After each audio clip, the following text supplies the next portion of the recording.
Na última aula, eu vou fazer uma breve revisão, tá? Passar assim rapidamente pelos conteúdos mais importantes da última aula. A gente viu que o tornozelo tem 3 articulações. Claro, existem articulações no pé também, né? Mas o tornozelo tem 3 articulações, sendo a talocrural a mais importante delas, também conhecida como tibio-talar, responsável pelos movimentos de dorse e plantiflexão. A subtalar, outra articulação do tornozelo, segunda articulação do tornozelo, entre o calcâneo e o talos, é a articulação que faz os movimentos de inversão e eversão do tornozelo, outros 2 movimentos fisiológicos do tornozelo. E, por fim, no meio do tarso, entre 4 ossos do tarso, entre calcâneo e talos, navicular e cuboide, está a articulação mediotársica, e ela tem esse nome porque ela está no meio do tarso. Também conhecida como articulação de Chopard, e essa articulação faz os movimentos de adução e abdução. A adução do tornozelo seria um movimento que acompanha a rotação interna da tíbia. E a abdução do tornozelo é um movimento que acompanha a rotação externa da tíbia. Tá? Então, essas são as 3 articulações. Peraí. Bom dia, Débora. Essas são as 3 articulações e esses são os 6 movimentos que essas 3 articulações realizam. São 2 movimentos realizados por cada uma dessas articulações. Dorse e plantiflexão são movimentos que acontecem no plano sagital, eixo frontal. Inversão e eversão, movimentos que acontecem assim, né, para fora e para dentro. Sendo a inversão, esse movimento em que a planta do pé se volta para dentro, e eversão, esse movimento em que a planta do pé se volta para fora. Então, estes 2 movimentos acontecem lateralmente, lateromedialmente, eles acontecem, portanto, no plano frontal, eixo sagital. E os movimentos de adução e abdução acontecem nesse sentido. Então, no terceiro e último plano, que é o transversal, o horizontal com eixo longitudinal. Tá? Então, essas são as 3 articulações, esses são os 6 movimentos realizados por essas 3 articulações. Aí, nós vimos que o tornozelo e pé pode ser dividido anatomicamente em 3 compartimentos, em 3 áreas. Todo mundo está me ouvindo bem, me vendo bem? Eu não confirmei com vocês, né, antes da gente iniciar. Tudo bem? Sim. Então tá. Beleza. O retropé, o mediopé e o antepé. Beleza, Laiane. Sendo o retropé, né, localizado mais posteriormente no tornozelo e pé, é formado por 2 ossos apenas, os 2 mais posteriores, que são o talos e o calcâneo. O mediopé é formado pelos 5 outros ossos do tarso, e o antepé é o que tem maior número de ossos, está localizado mais lá na ponta do pé, formado pelos metatarsos e pelas falanges. Então tem osso pra caramba no antepé, né? Só falanges são 14, mais 5 metatarsos. Debaixo da cabeça do primeiro metatarso tem ainda mais 2 sesamoides. Então, ossos não faltam no antepé. Portanto, destes 3 segmentos o que tem maior número de ossos.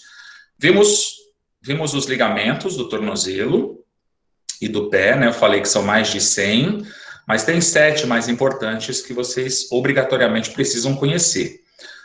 São eles, os 3 laterais, talofibular anterior, e destaque para esse ligamento, é o mais lesado dentre todos os ligamentos do tornozelo e pé, calcâneo fibular e talofibular posterior. Tá? Esses 3 são laterais, eles estabilizam lateralmente... Este é um resultado que encontrei na web. Estabiliza lateralmente o tornozelo. O celular tocou aqui. O Google Assistente começou a falar. Eles estabilizam lateralmente o tornozelo, né, reforçam a face lateral do tornozelo, e eles restringem o movimento de inversão. Na face medial do tornozelo tem 4. Aí todos com tíbio no nome, já que todos eles saem da tíbia, do maléolo medial, que é parte da tíbia. Então, tíbio talar anterior, tíbio navicular, calcâneo tibial e tíbio talar posterior. E estes 4 juntos, né, na face medial do tornozelo, formam um grande ligamento chamado deltoide. Enquanto os laterais estabilizam lateralmente o tornozelo e restringem o movimento de inversão, os mediais estabilizam medialmente, claro, a articulação do tornozelo, e restringem o movimento de eversão. Não deixam a eversão do tornozelo acontecer em excesso. Gente, e em função dessas funções, dessas atribuições destes ligamentos, que os laterais do tornozelo geralmente são lesados na entorse em inversão, e os mediais são lesados na entorse em eversão. Quando acontece uma entorse em inversão, quando o movimento de inversão acontece em excesso, os ligamentos laterais do tornozelo são super alongados e podem ser lesados. Quando você tem uma entorse tornozelo em eversão, aí é a vez dos ligamentos mediais do tornozelo serem super alongados e existe a possibilidade de ruptura parcial, ruptura completa do ligamento deltoide, de um ou de alguns ligamentos que compõem o deltoide, tá? E músculos também, eu falei na aula passada, né? Os músculos anteriores responsáveis pela dorsiflexão, tais como tibial anterior, extensor longo do hálux, extensor longo dos dedos. Claro, o extensor longo do hálux, além de participar da dorsiflexão do tornozelo, faz extensão do hálux. O extensor longo dos dedos, além de contribuir com o movimento de dorsiflexão, faz extensão dos dedos. E como ele está localizado um pouco mais lateralmente na face anterior do tornozelo, ele tem alguma participação no movimento de eversão também.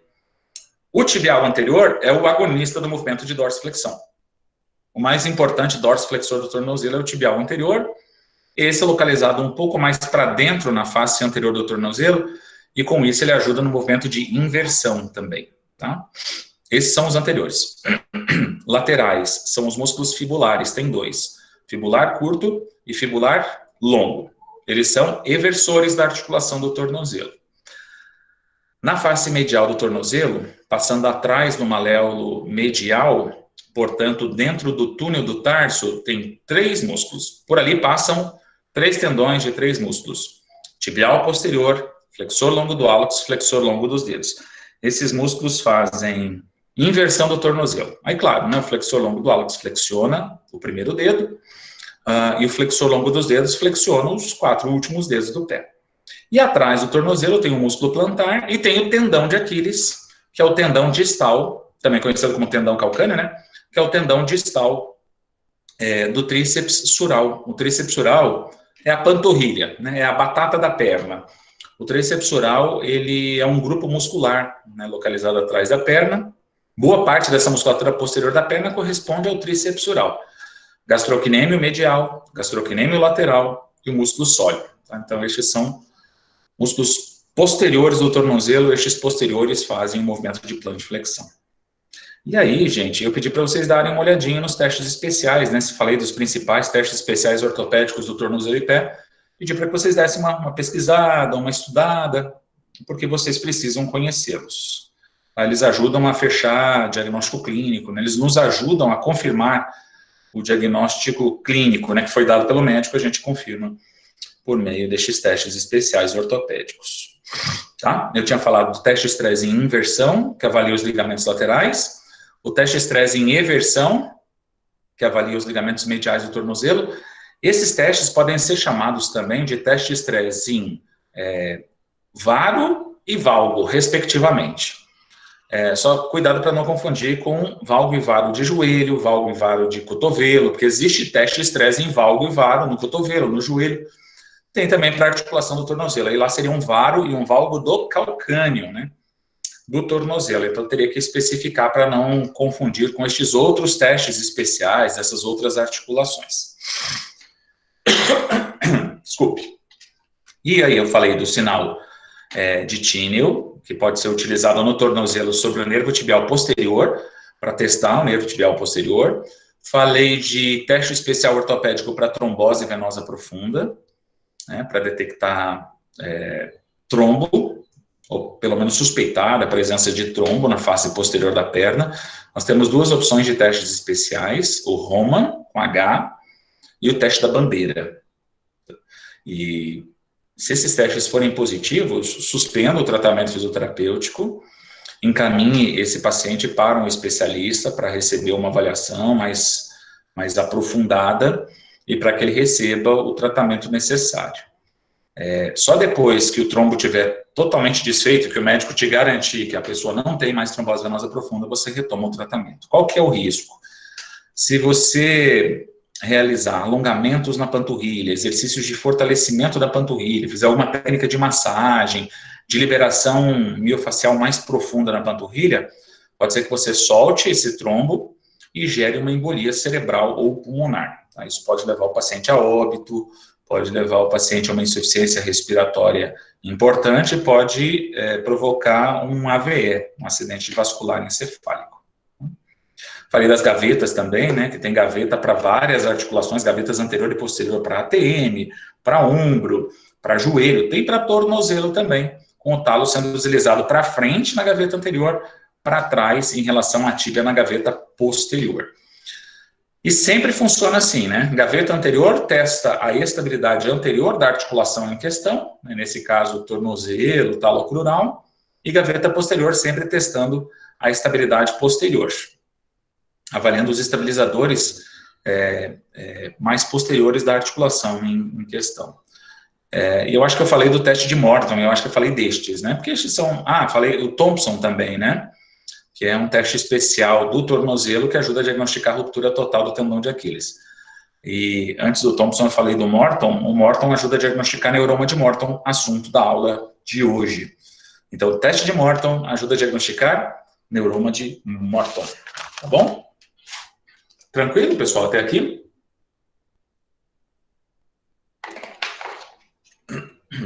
Então tá. Ótimo. Na sequência da nossa apostila, o assunto agora é a inflamação do tendão de Aquiles. Essa é uma lesão relativamente comum. E ela costuma acontecer de forma crônica. Ou seja, a inflamação do tendão de Aquiles, do tendão calcâneo, costuma acontecer gradativamente. Tá? Dificilmente a lesão acontece, a inflamação acontece de forma súbita, de uma hora para outra. Até pode, né? Pode ser que você tome uma pancada, um objeto perfuro cortante, atinja a face posterior do seu tornozelo, rompendo parte do seu tendão de Aquiles, aí se instalou de forma aguda, traumática, uma inflamação do tendão de Aquiles. Mas isso não é comum. Geralmente tem a ver com overuse, com overtraining, né? O excesso de uso do tornozelo e do pé, do tendão de Aquiles. A repetição do movimento do tornozelo e pé é que costuma levar o tendão de Aquiles à inflamação. Tá? Então, dessa forma, a instalação da tendinite calcaneana costuma ser crônica, tá? Por overuse, que é excesso de uso, e overtraining, que é o excesso de treinamento. Não só o excesso de treinamento, os erros de treinamento também podem sobrecarregar o tendão calcâneo, levando o tendão calcâneo à inflamação. E, logicamente, assim, existem fatores que favorecem a lesão do tendão de Aquiles. Alguns fatores intrínsecos, uma predisposição genética, uma alteração biomecânica no pé, alguma alteração no posicionamento do pé, dos ossos do pé, uma alteração no arco longitudinal medial, né? Tem pessoas que têm o pé cavo, outras pessoas têm o pé plano. Essa alteração, então, posicional, né, anatômica, biomecânica, postural do tornozelo e pé, pode gerar uma sobrecarga no tendão de Aquiles e ele pode inflamar por conta disso. Agora, geralmente, a tendinite calcaneana, ela acontece por um conjunto de fatores, ela é multifatorial muitas vezes. Então, uma associação de fatores intrínsecos, né, meus, por alterações minhas, somada a uma associação de fatores extrínsecos, culmina no aparecimento da tendinite. Então, assim, fraqueza muscular, alteração biomecânica no pé, alguma alteração genética, esses seriam fatores intrínsecos, né? Eles fazem parte de mim, eles estão dentro de mim. Aí a repetição de movimento no esporte, a utilização de material incorreto durante a prática esportiva, um trauma, esses já seriam fatores extrínsecos, né? Porque eles estão eles estão fora do meu corpo, contribuindo com o aparecimento dessa inflamação do tendão calcâneo, tá? Do tendão de Aquiles. Então, ela costuma ser multifatorial, né? A inflamação do tendão de Aquiles costuma ser multifatorial, e ela ocorre muitas vezes por uma fusão de fatores intrínsecos e fatores extrínsecos, tá? Mas fala-se muito do excesso de uso do tendão de Aquiles. O fato é que corredores de rua apresentam com certa frequência a inflamação do tendão de Aquiles.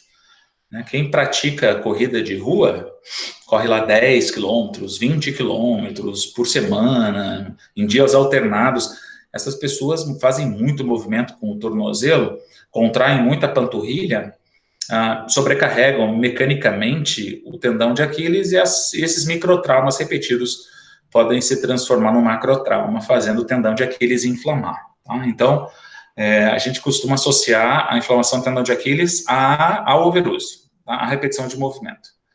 Quando é uma pessoa sedentária, que não faz atividade física nenhuma ou quase nenhuma, que não faz corrida, a gente começa a pensar em fatores intrínsecos, né, que poderiam ter desencadeado a inflamação do tendão de Aquiles. Geralmente, a lesão do tendão de Aquiles acontece mais distalmente, mais próximo ao calcâneo, porque o tendão de Aquiles é muito longo. Ali onde termina o ventre muscular os ventres, né, dos gastrocnêmios medial e lateral, ali começa o tendão de Aquiles.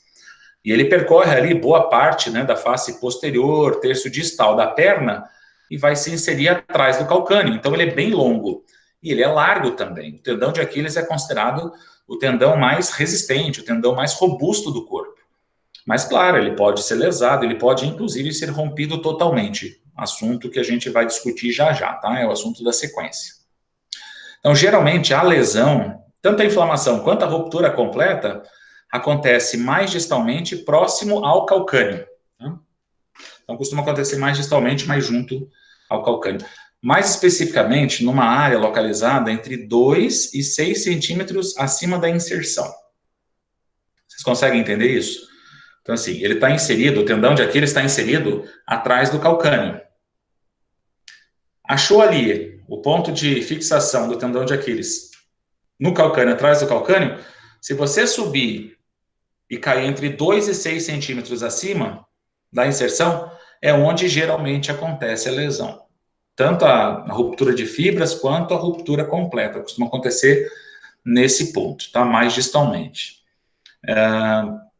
Essa área é hipovascularizada, ela tem pouco sangue. Talvez isso torne essa área um pouco mais frágil do que outras zonas do tendão distal, do tríceps ural, do tendão de Aquiles.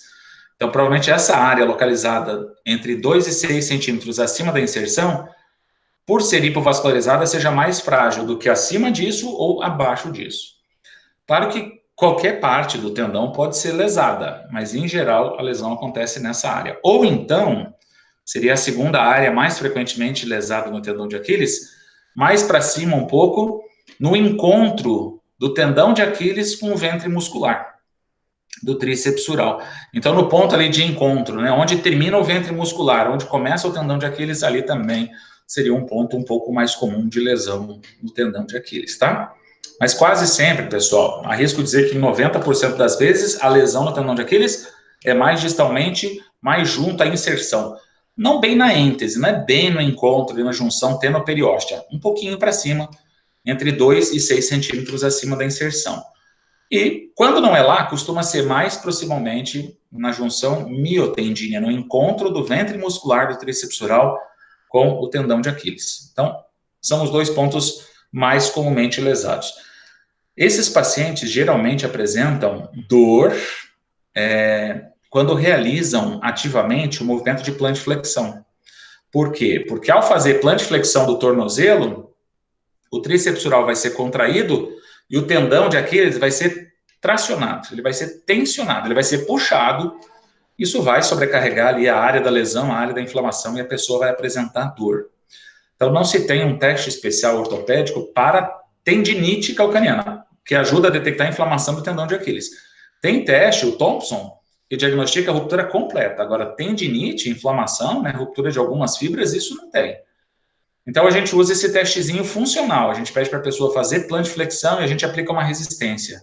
Se ela tiver dor sobre o tendão de Aquiles fazendo isso, né, plantiflexão resistida, né, ativa, resistida, do tornozelo. Se ela sentir dor atrás do tornozelo, em cima do tendão de Aquiles, é porque provavelmente ele está lesado. Mas deve ser uma lesão parcial, tá? Não uma lesão completa do tendão de Aquiles.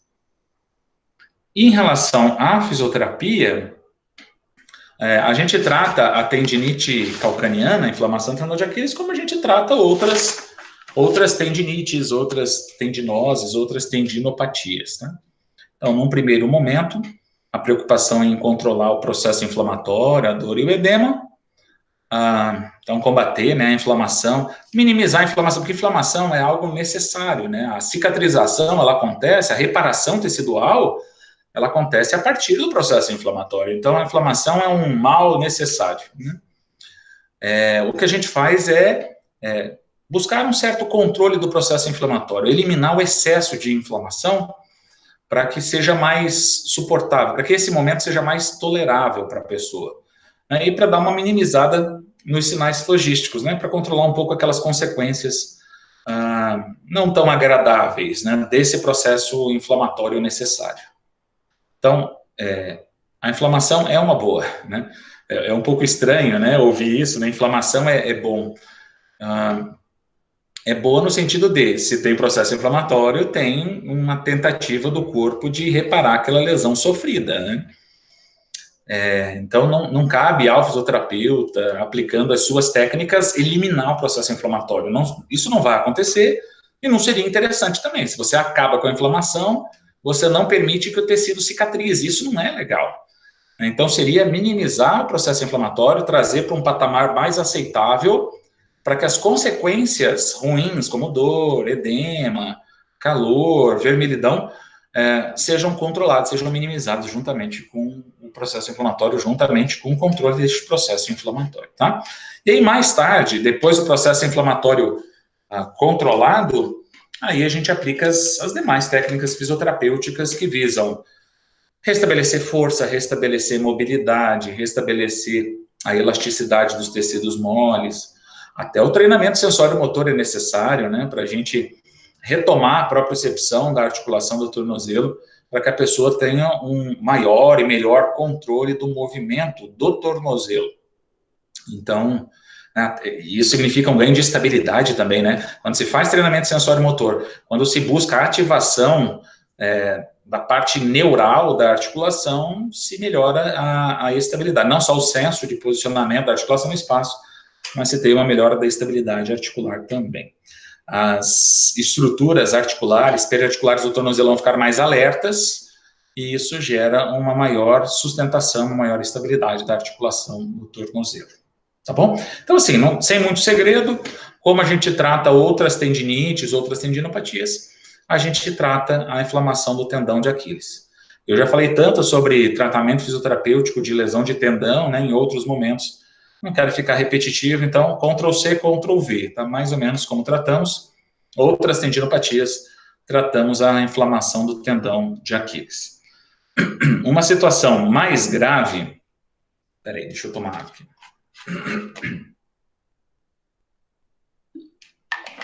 Uma situação mais grave que ocorre, o que pode ocorrer no tendão de Aquiles, é a ruptura completa.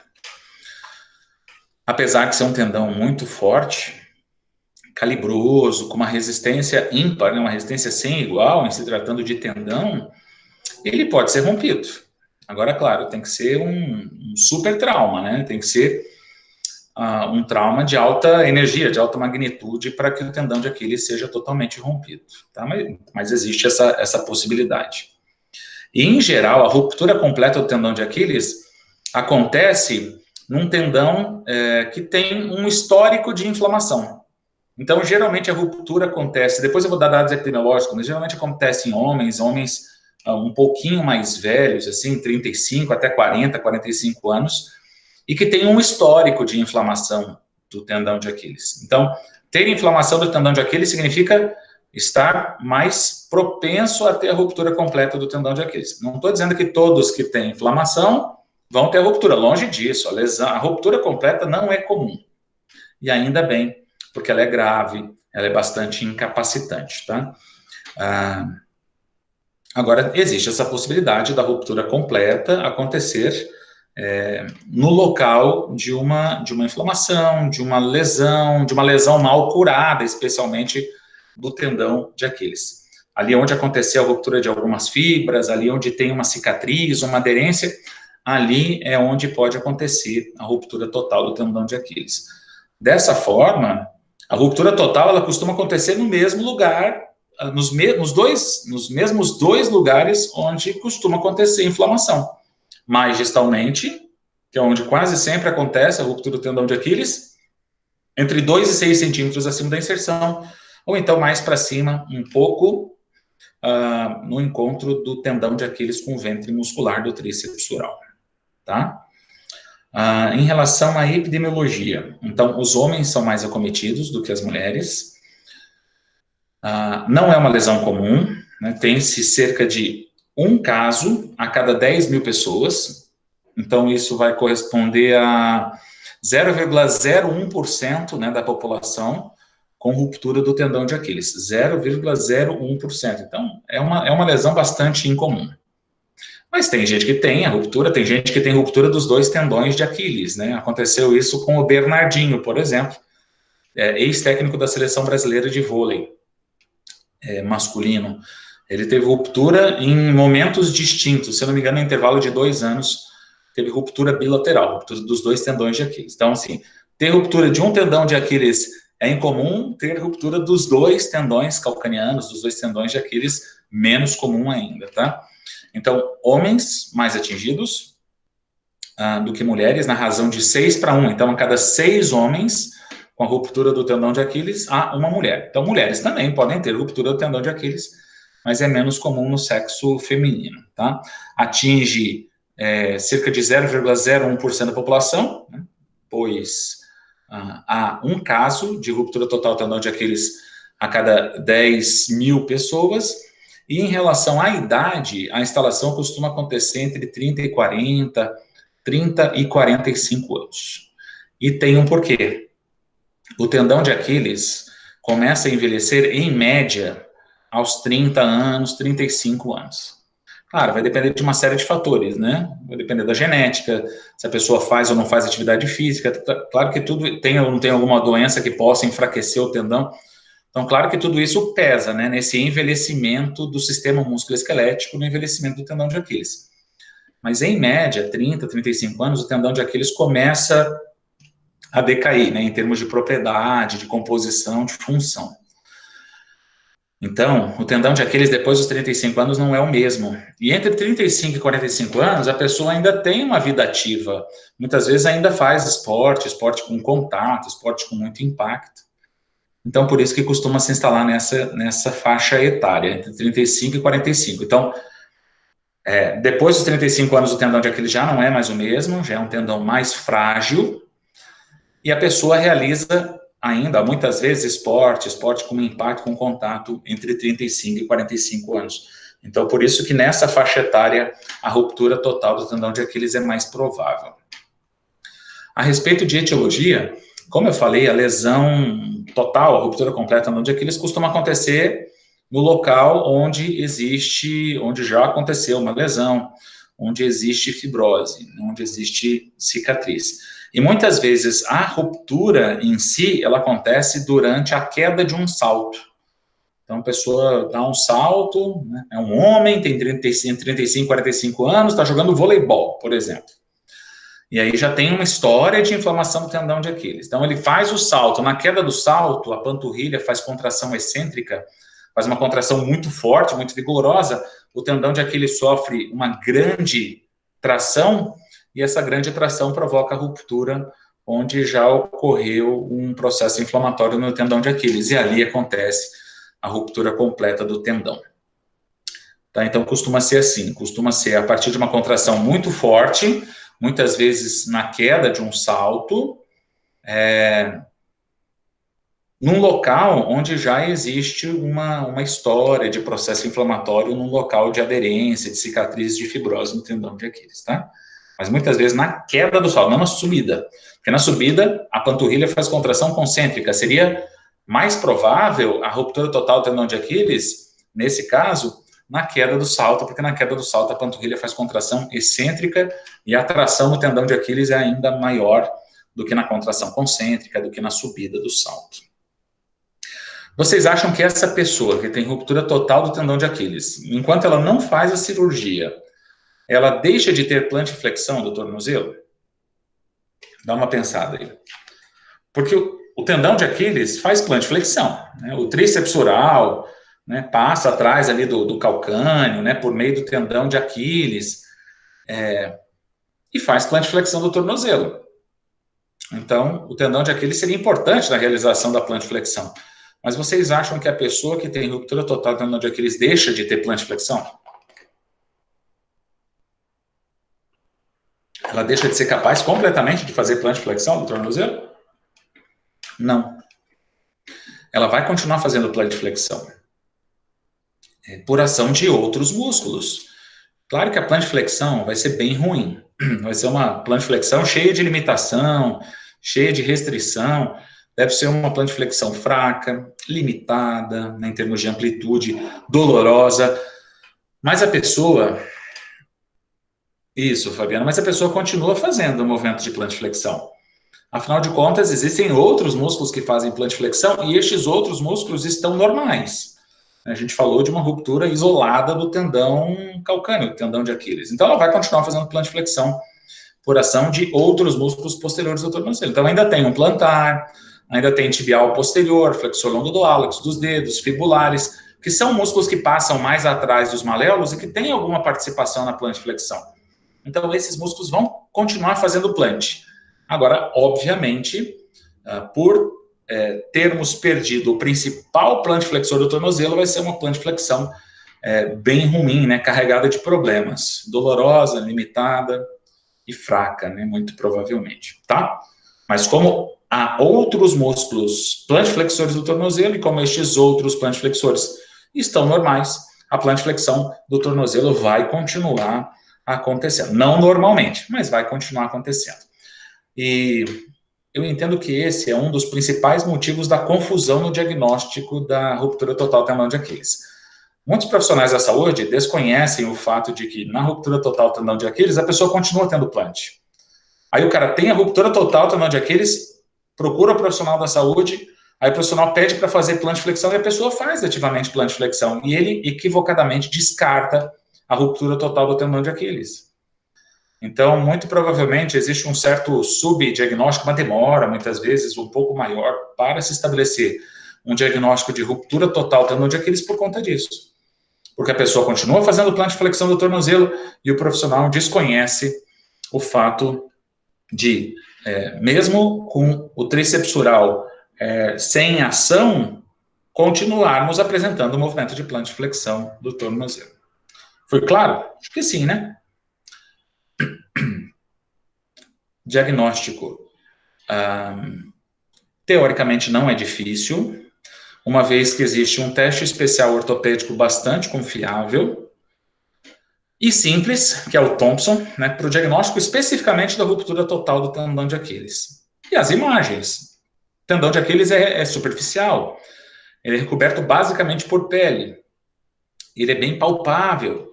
Então, numa palpação você consegue perceber a falha, numa inspeção você consegue perceber que existe uma falha importante atrás, que existe um buraco, entre aspas, atrás do calcânio, né, onde deveria estar o tendão de Aquiles, né, atrás do tornozelo.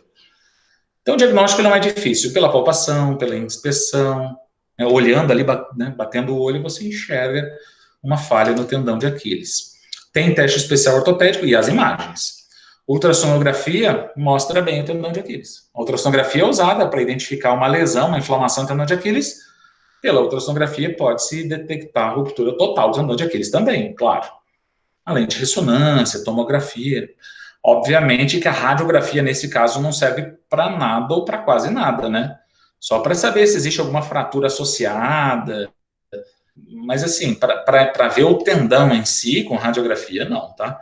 Então, seriam essas imagens que mostram tecidos moles. E mesmo a ultrassonografia, que mostra melhor tecido mole mais superficial, resolveria o problema.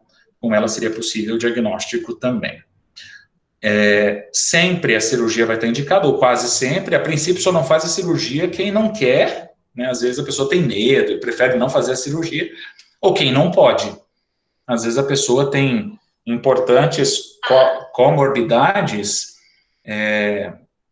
uma hipertensão bem descontrolada, uma diabetes, se for uma pessoa mais velha, talvez ela não possa realizar o procedimento cirúrgico. Agora, caso contrário, a cirurgia vai ser feita e geralmente o que se faz é a tenorrafia, que é basicamente dar pontos, suturar o tendão de Aquiles, tá? Ocasionalmente ele é amarrado no plantar, então o plantar passaria a fazer o papel do tendão de Aquiles, mas em geral o cirurgião não é um procedimento pequeno, um procedimento que tem uma certa complexidade. O cirurgião ele aproxima os dois fragmentos, ele procura aproximar os dois fragmentos de tendão e ele faz ali uma amarração, faz uma sutura para manter os cotos, né, os fragmentos mais próximos e permitir que uma cicatrização aconteça. Serão cerca de 6 a 9 meses em recuperação. É uma lesão bem séria e existem muitos casos de atletas de alto rendimento do basquetebol, o Kobe Bryant, que faleceu recentemente num acidente de helicóptero, né, acho que vocês sabem do que eu estou dizendo, ele teve ruptura total do tendão de Aquiles, ele ficou, e ele tinha essa idade, né, já tinha mais de 35 anos, eu acredito. Foi agora, no final da carreira dele. E ele teve ruptura total do tendão de Aquiles, ele ficou em tratamento por 1 ano, voltou, mas continuava sentindo dores, aí ele decidiu se aposentar. Né? Ele já estava mais velho, a dificuldade em recuperar dessa lesão, desse procedimento cirúrgico grande no qual ele foi submetido. O Adriano Imperador, que já foi atacante da seleção brasileira, teve ruptura total do tendão de Aquiles, já também um pouco mais velho, e acabou tentando voltar, o desempenho era muito ruim, ele tinha muita dificuldade nos treinamentos e nas partidas, acabou também abandonando, nesse caso, o futebol. Então tem muito caso, assim, de ruptura total do tendão de Aquiles que o cara não volta, então ele volta faz a cirurgia, faz certinho o tratamento terapêutico e mesmo assim apresenta restrições, apresenta sintomas, volta, mas não volta plenamente, tá? A gente tem muitos casos assim. Tem uns casos de sucesso, que o cara é um atleta de alto rendimento, de um esporte assim, né, com um impacto, com um contato, como esses que eu citei, basquete e futebol, e ele faz a cirurgia e dentro desse prazo, 6 a 9 meses, ele volta e volta bem, relativamente bem, na plenitude ou quase na plenitude. Mas, em geral, fica ali alguma deficiência, alguma restrição, dor, muitas vezes permanece algum desconforto durante a prática esportiva, e muitas vezes é o final da carreira, porque costuma acontecer quando o cara é um pouco mais velho, né, e no futebol, no basquete, geralmente o final da carreira acontece por aí, né, 35 anos, 36, 37, raramente um jogador de futebol, um jogador de basquete passa dos 38 anos, 40 anos jogando.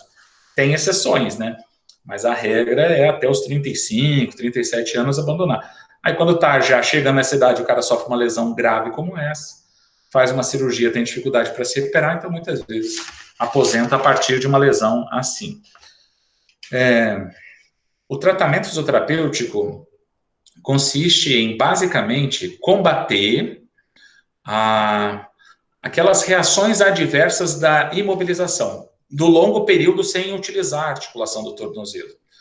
Então, vai perder movimento, então as técnicas que aumentam a mobilidade estarão indicadas, né? Depois de uma cirurgia, uma lesão grave como essa, de uma cirurgia como essa, depois de algum tempo ali, com o tornozelo parado, sem utilizar o tornozelo, movimentando muitíssimo pouco o tornozelo, a musculatura perde muita força. Então, fortalecer a musculatura faz parte do jogo, né? Faz parte do plano de tratamento desse paciente. Realizar técnicas de alongamento muscular, para melhorar o alongamento dos músculos e dos demais tecidos moles, fazer um treino de marcha, fazer uma propriocepção. Então, assim, o tratamento, ele consiste muito em combater as consequências do imobilismo, combater as consequências deletérias, né, ruins, da imobilização prolongada, como diminuição da mobilidade, diminuição da força, diminuição da elasticidade dos tecidos moles, diminuição da estabilidade articular. Então, a gente busca muito combater, né, todas essas coisas ruins pelo longo período de desuso da articulação do tornozelo. E aí vão ser entre 6 e 9 meses de tratamento fisioterapêutico, tá? Podendo chegar a 1 ano. Não raramente, o tratamento fisioterapêutico pós-operatório dura 1 ano, tá bom? Entorses de tornozelo. Peraí. Já são 40 minutos falando aqui sem parar.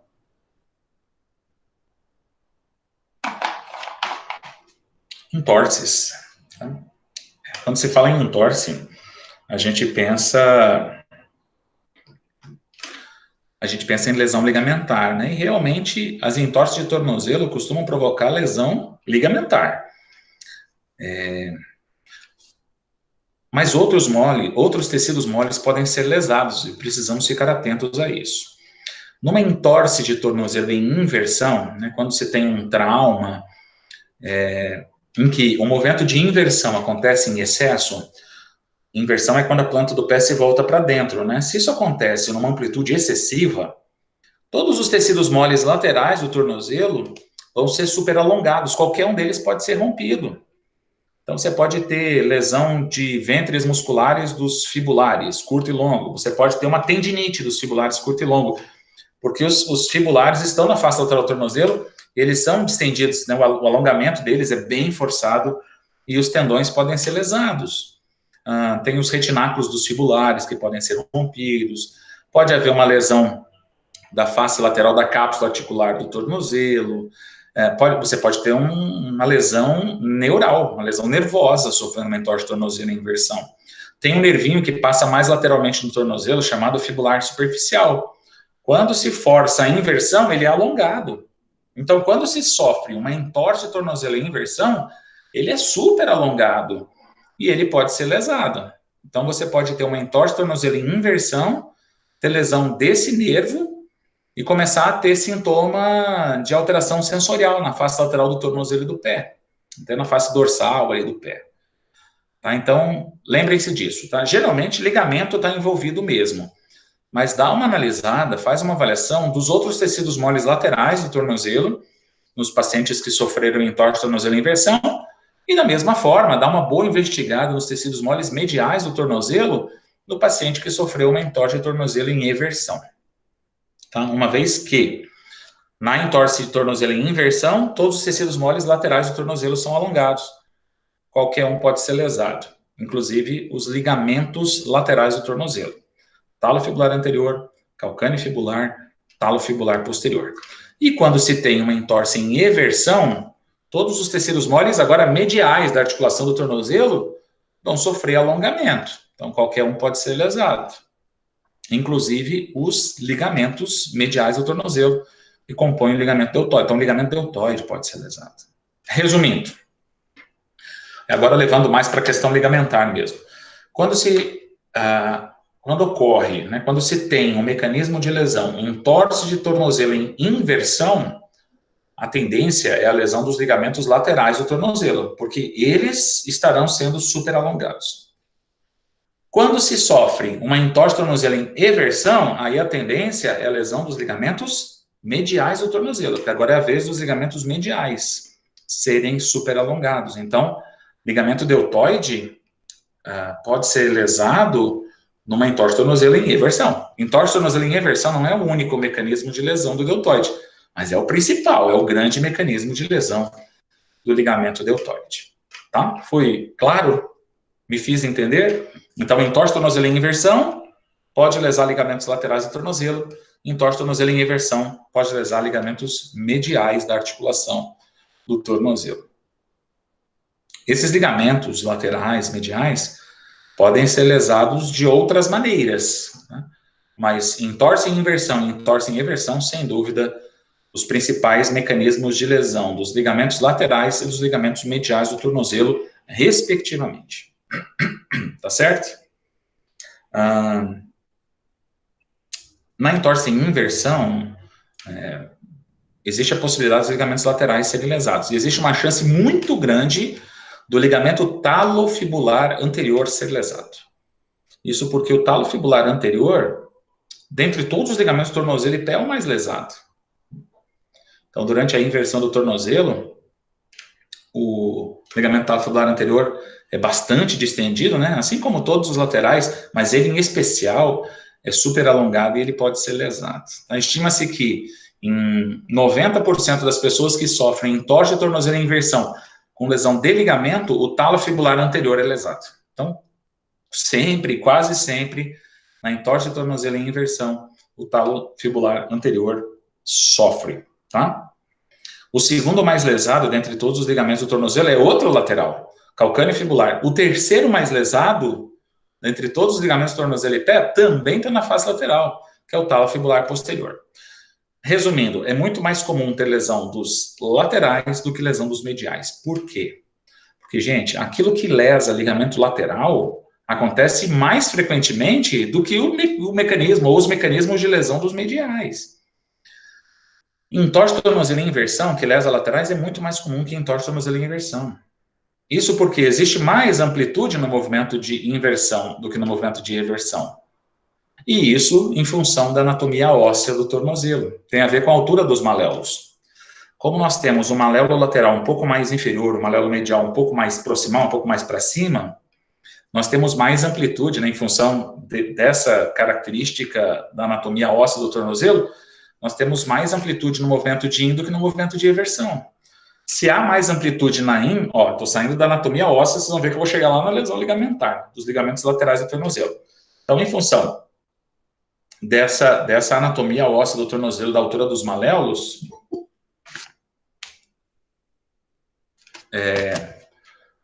existe mais amplitude no movimento de inversão do que no movimento de eversão. E tendo mais amplitude na inversão, a entorse em inversão é mais comum. E na entorse do tornozelo em inversão, a tendência é a lesão dos ligamentos laterais, não dos ligamentos mediais do tornozelo. Então, viram, eu saí da anatomia óssea do tornozelo, altura dos maléolos, e cheguei na lesão dos ligamentos laterais do tornozelo. Então, justifiquei para vocês por que é mais comum lesão dos laterais do que dos mediais. Tá? Talvez alguns de vocês já tenham tido entorse tornozelo em inversão. Talvez alguém aqui já tenha tido entorse tornozelo em inversão, mas a tendência é que encontremos muito mais pessoas acometidas por entorse tornozelo em inversão. A cada 10 entorses de tornozelo, 9 são em inversão. Apenas uma delas ocorreu em eversão. Então, a chance de lesar ligamentos laterais é muito maior do que de encontrar lesão dos ligamentos mediais do tornozelo. Até aqui, tudo bem? Existe uma classificação para lesão ligamentar, que a gente usa especialmente para a lesão dos ligamentos do tornozelo, em 3 graus. Então, lesão ligamentar grau 1, grau 2 e grau 3, né? Ou entorse de tornozelo grau 1, grau 2, grau 3. Mesma coisa. Na lesão ligamentar do tornozelo grau 1, ou entorse tornozelo, que vale tanto para inversão quanto para eversão, essa classificação, ok? Grau 1 significa uma pequena lesão do ligamento sem instabilidade. Essa classificação, gente, leva em conta a gravidade da lesão ligamentar, leva em consideração a instabilidade gerada. Né? Então, lesão ligamentar ou entorse de tornozelo grau 1, pequeno estiramento do ligamento, uma lesão pequena do ligamento, mas sem instabilidade, ou seja, a estabilidade é preservada, ela continua boa, normal. Grau 2, aqui já existe uma ruptura intermediária do ligamento e existe uma certa instabilidade. Então, tem alguma instabilidade, mas não é nada tão substancial, né, como numa lesão ligamentar grau 3, que eu vou falar já já. E, por fim, na lesão ligamentar, né, do tornozelo, entorse grau 3, aí o ligamento é completamente rompido e a instabilidade é acentuada. Tá? Então, você pode classificar o seu paciente que sofreu entorse de tornozelo em inversão. Você pode classificar a entorse de tornozelo sofrida por ele. A lesão de ligamentos mediais, laterais do tornozelo, que ele teve a partir de uma entorse. Você pode classificar desse jeito. Grau 1, lesão pequena do ligamento, sem instabilidade. Grau 2, lesão moderada, intermediária do ligamento com certa instabilidade. E lesão ligamentar, grau 3, ruptura total do ligamento, com instabilidade importante. A princípio, graus 1 e 2 são tratados conservadoramente. Grau 3, como a instabilidade é muito acentuada e a instabilidade do tornozelo gera muito conflito funcional, gera muito déficit funcional, talvez a pessoa precise passar por cirurgia. Aí, claro, vai depender muito do ligamento que foi completamente rompido. Porque tem uns ligamentos mais importantes na estabilização articular, ligamentos um pouco menos importantes na estabilização articular. Então, claro que vai depender muito do ligamento rompido, mas não raramente, a lesão ligamentar do tornozelo grau 3, a ruptura total de um ligamento do tornozelo, é tratada cirurgicamente, tá? Aí faz uma cirurgia para reparar a lesão do ligamento. Certinho? Por que é comum a recidiva da entorse de tornozelo? A pessoa sofre uma entorse de tornozelo em inversão, por exemplo, mais grave, existe um risco muito grande dela apresentar novas entorses de tornozelo em inversão. O que justifica isso? Uma série de fatores. Primeiro, nessa entorse que ela teve, nessa entorse em inversão, eu estou falando em inversão, mas é só um exemplo, tá? Poderia ser eversão. A gente pode pensar da mesma forma para entorse de tornozelo em inversão. Então, numa entorse de tornozelo em inversão, é importante, os ligamentos laterais foram afrouxados, talvez eles tenham sido rompidos. Isso, claro, vai comprometer a estabilidade. E com uma instabilidade lateral do tornozelo, fica mais fácil ter novas entorses de tornozelo em inversão. Então, primeiro aspecto, o afrouxamento, a ruptura de ligamento, deixando a articulação instável. Então, isso pode levar à recidiva. Pode provocar novos episódios, né, de entorse de tornozelo em inversão ou eversão. Segundo, vai ter fraqueza. Teve uma entorse importante, vai ficar com o tornozelo em repouso, vai deixar de usar o tornozelo por algum tempo, vai usar menos o tornozelo do que estava habituado a usar por um tempo. E com isso, né, vai haver uma fraqueza da musculatura e uma diminuição da estabilidade e um risco aumentado de recidiva. Depois, tem o déficit proprioceptivo, tem a diminuição da propriocepção, a diminuição da atividade dos proprioceptores presentes nas estruturas articulares, periarticulares. Isso compromete a estabilidade, o movimento, o controle do movimento da articulação do tornozelo. Então, assim, quando a gente reúne tudo isso, a gente entende por que quem tem uma entorse está mais propenso a ter uma segunda, uma terceira entorse de tornozelo do que eu ter a primeira. Eu que nunca tive uma entorse. Claro que eu posso ter entorse, né? Posso ter a primeira. Mas é mais provável uma pessoa que já sofreu entorse ter recidiva do que eu ter a primeira entorse de tornozelo. Teoricamente, os meus ligamentos são mais fortes, eles não estão frouxos, a minha propriocepção do tornozelo é normal, a minha força muscular no tornozelo, na perna, no pé é normal. Então, a princípio, o risco de uma pessoa assim, né, que nunca teve entorse ter a primeira, é menor do que o risco de recidiva numa pessoa que já sofreu uma entorse importante, seja em inversão, seja em eversão. Já foi questão de ENADES, se eu não me engano, de 2010 ou de 2013. Tinha uma pergunta discursiva, não era nem objetiva, era discursiva a esse respeito. O porquê, né, que a recidiva da entorse de tornozelo é possível, né, relativamente comum. Então, tudo isso poderia ser alegado, né?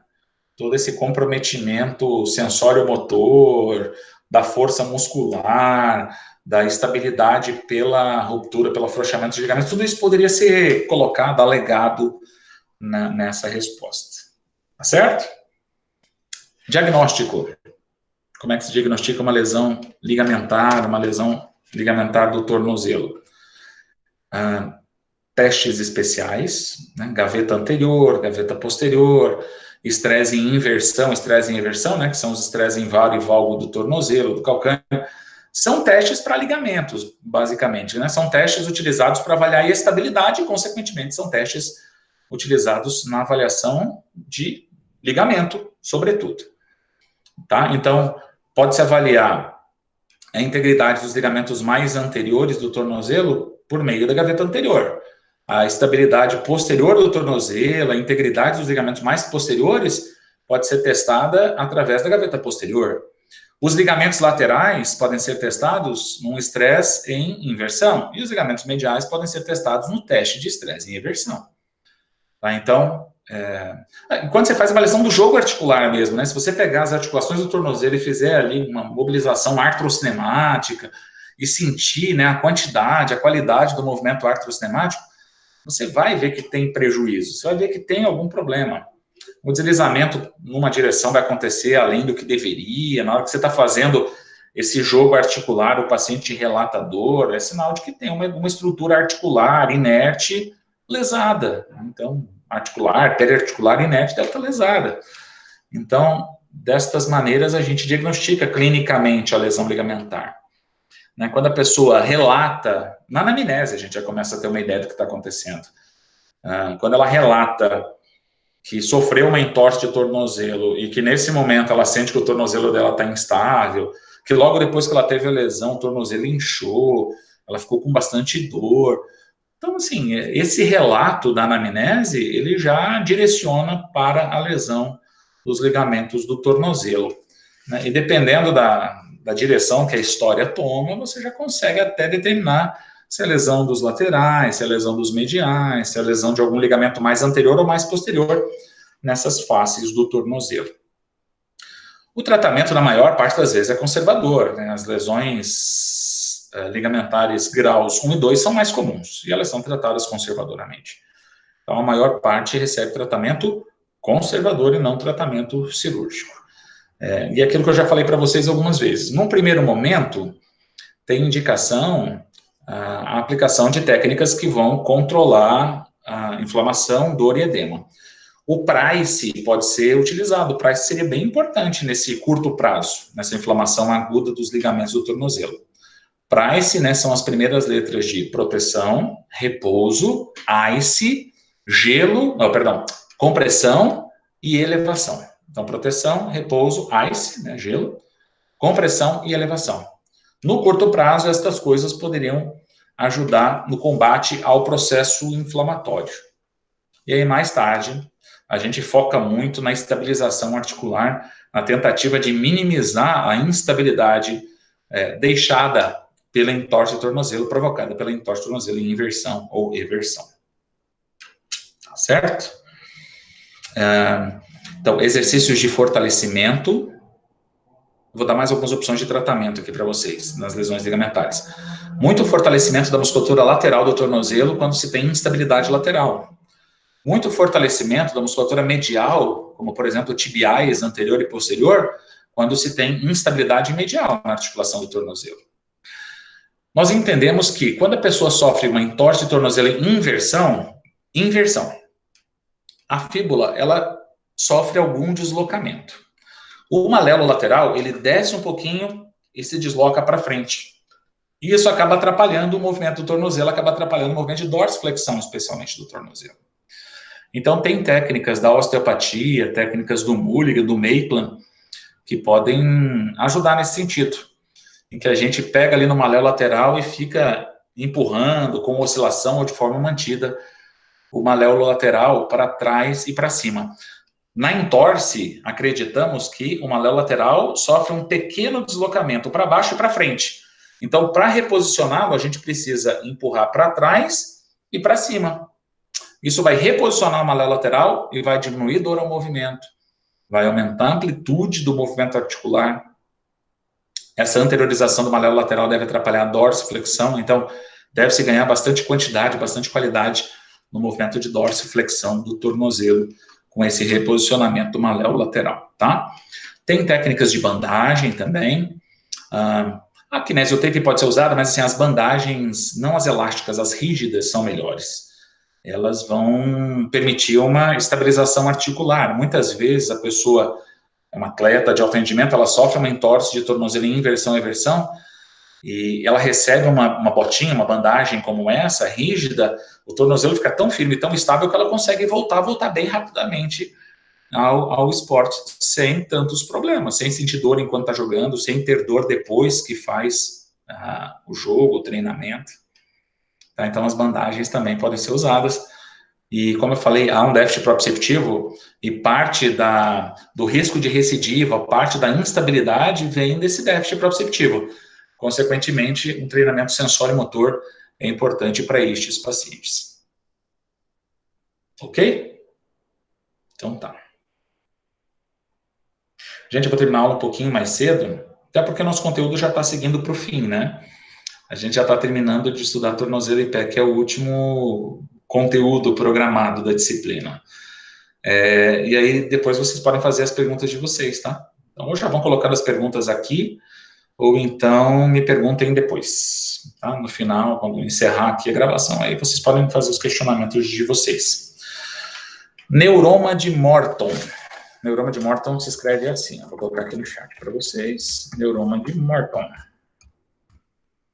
Tem esse nome, Morton, porque quem descreveu essa lesão, essa síndrome compressiva, pela primeira vez foi um médico chamado Morton, né, cujo sobrenome era Morton. Então, por isso ficou Neuroma de Morton. Neuroma significa lesão de um nervo com espessamento. Então, quando um nervo qualquer, não estou falando do neuroma de Morton, agora ainda não. Neuroma, tá? É quando um nervo sofre uma lesão, ele inflama e ele fica mais espessado. Existe uma fibrose ali naquele ponto do nervo. Então, a gente chama isso de neuroma. Então, é uma lesão do nervo, uma inflamação do nervo, né, de um nervo, com um espessamento. Ele fica mais espessado, tem uma cicatriz ali dentro dele, ao redor dele. Então, o nome disso é neuroma. E o neuroma de Morton é quando isso tudo que eu falei acontece especificamente num nervo do pé chamado terceiro nervo interdigital. Então, se vocês quiserem anotar aí a definição de neuroma de Morton, é a inflamação com espessamento, gente, espessamento com 2 S, tá? Porque fica mais espessado, né? Mais grosso. Como se fosse uma fibrose, um enovelamento naquele ponto do nervo. Então, é uma inflamação com espessamento, especificamente do terceiro nervo interdigital.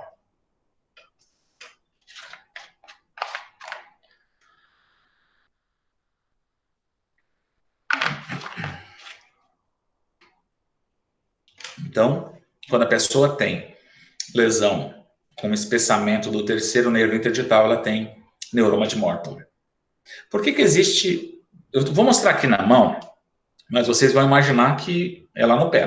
Não tem como mostrar o pé aqui para vocês, tá? Então, faz de conta que isso aqui é um pé, tá? Planta do pé, dorso do pé. Aqui está o primeiro metatarso. Eu estou mostrando a mão, estou mostrando os metacarpos, mas vocês estão pensando lá no pé, tá?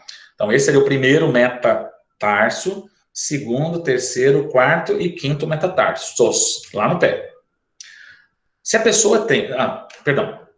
existe um nervinho passando entre 2 metatarsos. Então, tem um nervinho passando aqui entre o primeiro e o segundo. Esse é o primeiro nervo interdigital. Existe um nervinho aqui, passando entre segundo e terceiro metatarsos. Esse é o segundo nervo interdigital. Existe um passando aqui, ó, entre terceiro e quarto metatarsos, lá no pé. Esse é o terceiro nervo interdigital. Existe um último nervo interdigital aqui assim, ó, passando entre quarto e quinto metatarsos, pé. Esse é o quarto nervo interdigital. Se a pessoa tem uma lesão especificamente desse aqui, ó, do terceiro, você tem uma lesão, uma inflamação acontecendo aqui, ó, entre esses 2 metatarsos, nesse nervinho, entre esses 2 metatarsos, e tem uma inflamação, uma fibrose acontecendo mais especificamente aqui, ó, entre essas 2 cabeças metatársicas, o diagnóstico é neuroma de Morton. Então, neuroma de Morton é a lesão, a inflamação, especificamente do terceiro nervo interdigital. Por que existe um nome específico para a lesão do terceiro? Porque é bem mais comum a lesão do terceiro do que do primeiro, segundo e quarto nervos interdigitais. Então, como é bem mais frequente a lesão do primeiro, a lesão do terceiro, né, em relação ao primeiro, segundo e quarto, existe um nome específico para a lesão do terceiro nervo interdigital. Aí chama neuroma de Morton. Agora a pergunta, né? Provavelmente vocês estão se perguntando aí, do outro lado. Por que é mais comum lesão do terceiro? A explicação vem da anatomia. Terceira e quarta cabeças metatársicas são maiores, elas são mais volumosas. Se elas são maiores, quer dizer que o espaço entre terceira e quarta cabeças metatársicas é reduzido. Então, esse nervo, ele meio que vive sendo comprimido. O espaço por onde ele passa é mais estreito do que o espaço por onde passam primeiro, segundo e quarto nervos interdigitais. Então, por isso que existe um risco maior de lesão do terceiro nervo interdigital. Então, por isso existe um nome específico para a lesão do terceiro nervo interdigital, que é o neuroma de Morton. E, em relação ao diagnóstico, Tem um teste que foi desenvolvido pelo próprio Morton para o diagnóstico do neuroma de Morton, que chama teste de Morton. A gente pega as cabeças, faz de conta que aqui são as cabeças dos metatarsos, lá do pé, tá? Nós pegamos as cabeças metatársicas assim, ó, e fazemos uma compressão. A gente aperta umas contra as outras, cabeças lá dos metatarsos. Isso vai, numa pessoa que tem o neuroma de Morton, vai gerar compressão, aumento da compressão, aumento da lesão, né, do nervo, do terceiro nervo digital, e vai gerar mais sintomas. Então, você vai dar uma comprimida ali no local da inflamação, isso vai irritar ali aquele local, e a pessoa vai ter mais sintomas decorrentes desse aumento da compressão do terceiro nervo interdigital. Aí, se ela tiver neuroma de Morton, né, fazendo essa compressão das cabeças, fazendo o teste de Morton, vai acontecer uma piora da alteração sensorial aqui, ó, debaixo de terceiro e quarto dedos do pé. Galera, eu estou mostrando mão, mas lembrem-se que está representando o pé, né? Já que neuroma de Morton é uma síndrome compressiva do pé, né, que atinge o pé. Causas. Mulheres são mais atingidas, porque as causas do neuroma de Morton acontecem principalmente no sexo feminino. O uso prolongado de sapato com salto. Quando se usa sapato com salto, o peso do corpo recai sobre as cabeças metatársicas. E isso, de alguma maneira, favorece o aparecimento do neuroma de Morton.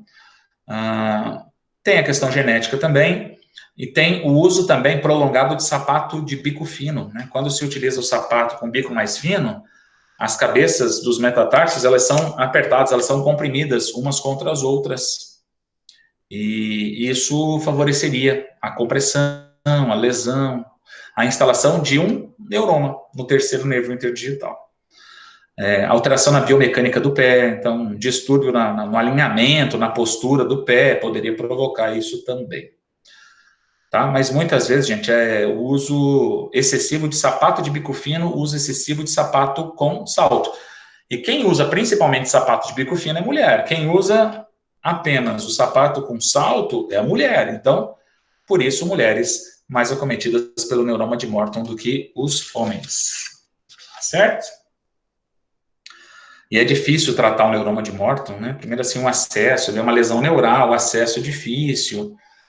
Então, não é uma tarefa fácil. Os resultados que a gente consegue, em geral, eles não são tão significativos.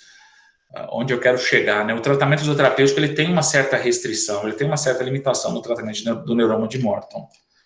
Claro, tem algumas técnicas indicadas que podem minimizar essa compressão, que podem melhorar tanto o aspecto físico, mecânico, quanto fisiológico, né, de funcionamento mesmo dos nervos interdigitais. Mas, em geral, assim, o tratamento ele tem restrições. A gente não consegue, em geral, a gente não consegue resultados tão espetaculares assim em pacientes com neuroma de Morton. Ok? E, por fim, a faceite ou fasciite plantar. Essa é a nossa última lesão, realmente. Faceite ou fasciite, com E e I, ou então com 2 Is. Mesma coisa, tanto faz. Como o nome sugere, é a inflamação da fáscia plantar. A fáscia plantar é um tecido conjuntivo denso, né, como se fosse uma aponeurose localizada na planta do pé, que tem diversas funções. A fáscia plantar, ela ajuda a formar o arco longitudinal medial, ela serve como uma mola propulsora, né, para o pé, para o membro inferior, enquanto a gente caminha, né, vai terminar ali a fase de apoio, vai começar a fase de balanço, né, teoricamente a fáscia plantar ajuda a jogar o pé para cima, a jogar o membro inferior para cima, protege estruturas que estão na planta do pé, profundas a ela. Ela é mais superficial, então, aquelas estruturas que estão na planta do pé, entre os ossos e a fáscia, são protegidas pela fáscia plantar.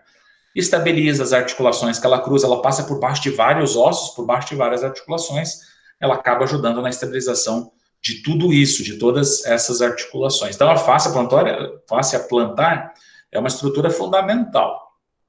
E ela pode ser lesada, e o nome dessa lesão é faceite ou fasciite plantar. Geralmente, a lesão acontece mais posteriormente. mais proximalmente, mais junto ao calcânio. A fáscia plantar começa debaixo do calcânio, e geralmente a lesão acontece nesse ponto. E pode acontecer da pessoa ter inicialmente uma fasciite plantar, aí ali no local da inflamação da fáscia, na origem, debaixo do calcânio, acontece uma fibrose, e essa fibrose vira uma calcificação, uma ossificação, gerando o esporão de calcânio, né? O esporão calcânio é essa ponta óssea que surge ou atrás do osso calcânio, por uma inflamação, por uma fibrose, com ossificação na inserção do tendão de Aquiles, ou então na origem da fáscia plantar. Então, geralmente, quem tem esporão calcâneo teve primeiramente ou uma lesão na inserção do tendão de Aquiles, ou então uma lesão na origem da fáscia plantar. Aí, onde aconteceu essa lesão, houve fibrose, e onde aconteceu essa fibrose, houve uma ossificação, e aí formou essa pontinha óssea, ou atrás do calcânio, ou debaixo do calcânio, que vai aparecer na radiografia, cujo nome é esporão calcâneo. Geralmente essas pessoas têm sintoma, têm bastante dor quando elas acordam, né? Quando elas passam de deitadas, né? Depois de muito tempo deitadas, para de pé. Então descarrega o peso, o esporão, o peso do corpo recai ali sobre o calcânio, recai sobre o esporão calcâneo e ele dá uma comprimida nos tecidos moles que estão próximos a ele, que estão debaixo dele. São tecidos moles inervados e a pessoa sente bastante dor nesse momento. Porque durante a noite, belezinha, né? O pé ali e tal, sem descarregar peso, aí 8 horas deitado, levanta. Quando descarrega o peso ali no calcânio, aquela ponta óssea sai comprimindo, sai tocando em tecido mole inervado e isso acaba gerando desconforto, né? Então, geralmente a lesão acontece mais proximalmente, né, mais atrás, mais junto à origem. É mais difícil a lesão da fáscia plantar, mais anteriormente, mais próximas às inserções. Geralmente é mais junto ao calcânio, tá? Na origem da fáscia plantar, no calcânio. Ok? Diagnóstico: imagens, ultrassonografia, ressonância, tomografia, né? Mais uma vez aquelas imagens que mostram tecidos moles. E não tem teste especial, mas dá para fazer um testezinho funcional. Você pode pegar essa fáscia e forçar o alongamento. Se forçando o alongamento da fáscia, a pessoa que tem, né, uma lesão da fáscia, ela vai ter piora da dor. Então, forçando o alongamento da fáscia, isso a gente consegue forçando a extensão dos dedos e forçando a dorsiflexão do tornozelo. Então, quando você pega nos dedos do pé, estende todos os dedos do pé e força a dorsiflexão, você distende a fáscia plantar. Se ela estiver lesada, a pessoa vai ter piora da dor, tá? Em relação às causas, a instalação pode ser aguda, mas costuma ser crônica. Então, dificilmente a pessoa está bem e, de repente, pum, aparece uma fasciite plantar. Até pode ser, ela pode pisar, por exemplo, num prego, né? Está passando próximo a uma construção, pisa num prego e o prego perfura a fáscia plantar. Pronto, vai surgir ali uma inflamação. Isso se não tiver um tétano, né? Se não morrer por conta de um tétano. Mas, assim, pode ter perfuração, se pegar bem na altura da fáscia, né? Vai perfurar a fáscia, vai fazer um buraquinho na face e vai surgir ali uma fasciite, uma inflamação da face. Mas é menos comum isso. Geralmente a fasciite ou fasciite surge pelo overuse. A pessoa usa demais a fáscia plantar, movimenta demais os dedos, movimenta demais o pé, o tornozelo, e isso gera muito estresse mecânico na fáscia plantar. E esses sucessivos alongamentos, estiramentos da fáscia plantar podem levá-la à inflamação. E então, quem faz corrida de rua, por exemplo, está mais propenso a ter uma fasciite plantar. Porque quem faz corrida, né, quem tem o hábito de correr, especialmente se for com um calçado inadequado, vai ter uma sobrecarga, né, na planta do pé, vai ter uma sobrecarga na fáscia plantar e pode ter uma inflamação, né, por conta disso. Certo? E em relação ao tratamento fisioterapêutico, num primeiro momento tratamos ali o processo inflamatório, né, como tratamos a lesão de qualquer tecido mole, ligamento, tendão, e mais tarde fazemos aquele trabalho de fortalecimento, de propriocepção, inclusive dos músculos intrínsecos do pé, né, aqueles músculos pequenininhos intrínsecos do pé, que tem origem e inserção no pé, eles devem ser trabalhados, devem ser fortalecidos, além da musculatura extrínseca do tornozelo e pé. Bom, eu vou encerrar aqui a gravação. Espera aí. Tchau, gente. Obrigado.